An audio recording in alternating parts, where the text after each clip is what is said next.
নতুন সিনেমা আসলে করতে চাই। আসলে আমি তো সিনেমার মানে সিনেমারই মানুষ, তাই না? আমি তো চলচ্চিত্রেরই মানুষ। আমি একটা গল্প লিখে রেখেছি বেশ অনেক আগে, ছোট্ট ভাইই লিখেছিল আরকি।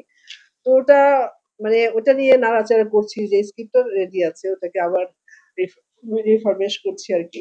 তো ভাবছি, আর গল্পটার নাম হলো আপনার এখনই সময়। এখনই সময়। আর গল্পটা অবশ্যই আপনার একেবারে পারিবারিক জীবনধর্মী গল্প।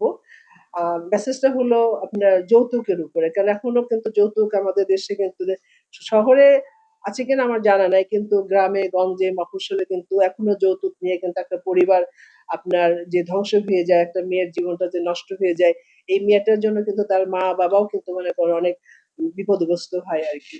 আইনত কিন্তু বারণ আছে, তারপরেও কিন্তু যৌতুক চলছেই। আমার মূল গল্পটা এটাই হলো আপনার এই যৌতুক বিরোধিতার উপরে। তারপর একটা চলচ্চিত্র করতে গেলে তো অনেক কিছুই থাকবে। হিরো, হিরোইন আছে, গান আছে, ড্রামা আছে, সবকিছু আছে। তো ওটাকে নিয়ে আমি এখন ভাবছি। ইচ্ছা আছে ইনশাআল্লাহ এই বছরের শেষের দিকে বা কিছুদিনের মধ্যেই ডিক্লেয়ার দিব আরকি যে করতে যাচ্ছি। শুটিং কবে নাগাদ শুরু হতে পারে? আমি সামনের মাসে বা জুন মাসের দিকে একটু দেশের বাইরে যাব। সেপ্টেম্বর, অক্টোবরের দিকে চাচ্ছি আরকি করার জন্য, যদি আল্লাহ পাক সব দিকে ঠিক রাখে। মুক্তি নিশ্চয়ই পরের বছর। না, এই বছর হবে না। মানে শুরুই করতে চাচ্ছি এই বছরে। আ অবশ্যই সামনের বছরে ইনশাআল্লাহ মুক্তি পাবে। ইনশাআল্লাহ।